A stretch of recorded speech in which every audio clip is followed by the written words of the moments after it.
Owen Bassine here from FightHype.com, and I'm here with the beast from the east, none other than Mr. Anthony Yarde. Anthony, how's it going? Firstly, belated happy birthday for like 2 weeks or so ago. How's your birthday? What did you get up to, man?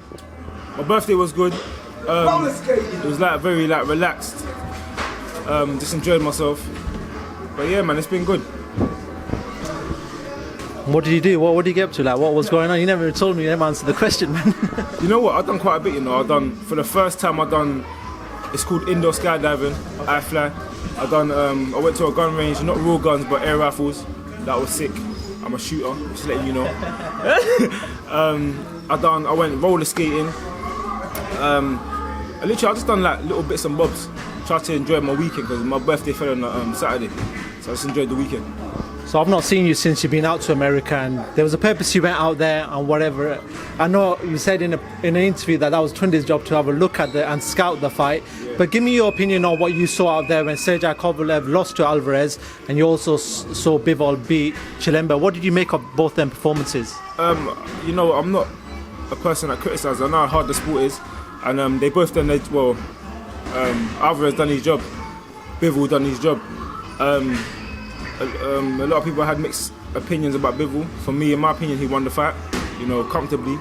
But I'll be honest with you, I fell asleep during the Bivol fight. Not because the fight was boring or anything, but I was tired. So I fell asleep. Tunde kept nudging me, saying, "Wake up, you're ringside, wake up." And then I went for a coffee, come back. I missed the first 2 rounds of the Kovalev fight. From what I saw, the fight was close, going back and forth, but Kovalev was winning on points.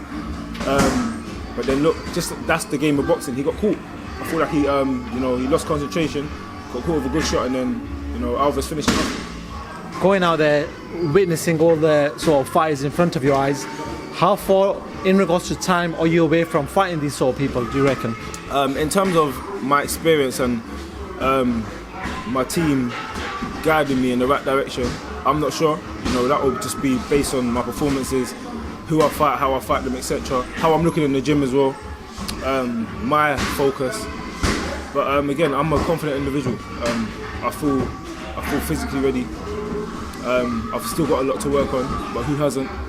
Tunde said in an interview the other day that, again, I was sitting in the interview with him and I was listening, and for me there's no rush. He said, can Alvarez get any better after being professional for 10 years? Probably not. Can Kovalev get any better after being pro for however long he's been pro?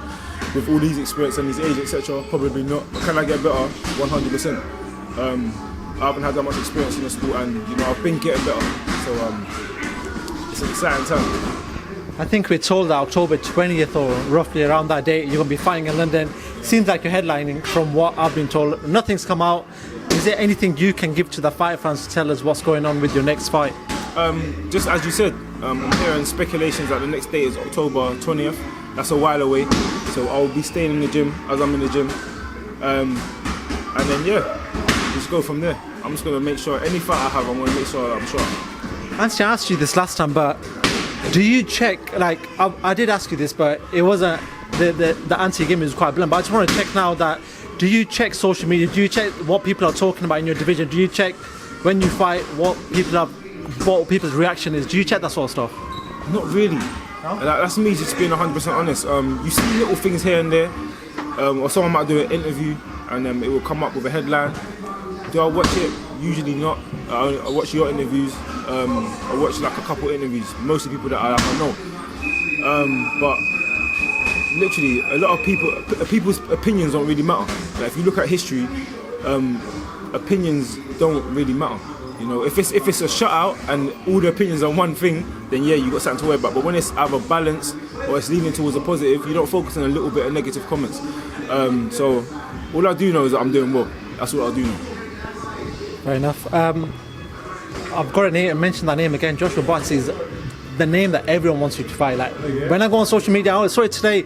Somebody put up their top 5 fights they want to see in 2018, and Yarde said Buatsi was one of them. Like people really want to see that fight, and I know you want it, but what's holding this whole process back? Common sense, really. I just feel like for both of us, this fight has to happen. If we both keep doing what we're doing, as long as we're both still boxing and we're both excited and we're both doing what we're doing, the fight has to happen. But is there any danger of maybe something going wrong in that time though? Can something go wrong if you keep on waiting? Well, that's boxing. That's boxing. That's like saying with the Pacquiao Floyd fight. In terms of revenue and how much attention the fight got, you know, it tripled. Same thing with Joshua Wilder. You know, they're both taking risks, but it's boxing. Canelo, Triple G, they both took risks, but it's boxing. But at the same time, if Canelo and Triple G fought when, you know, they were just doing well, it wouldn't have gained so much excitement. This fight between me and Joshua Buatsi, for me, it has to happen. I feel like if he keeps doing what he's doing, I'm going to keep doing what I'm doing. And I feel like that's going to be a massive fight for both of us. And an exciting fight.